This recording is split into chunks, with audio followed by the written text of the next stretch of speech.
magsasubmit ng grades or what, just automatic na siya kapag nag-pay na kayo ng deposit, pasok na sa account nyo yung scholarship na yan. And ang kagandahan sa Centennial College, ano ba requirements pa nag-a-apply lang? Kunyari, wala tayong bachelor's degree, then naka-graduate. Okay lang, but at least 2 years in college, okay?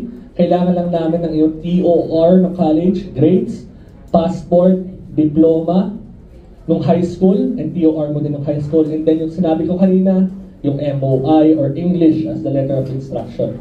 That's it. If you submit it to Phil Global in 1 to 3 days, makukuha nyo na yung letter of acceptance niya. Now I understand why I am here. Kasi gusto ko na siyang palayasin. Thank you so much. You're very much welcome. Do you guys have any more questions? Sir, may question daw si ma'am. Sir, Sure.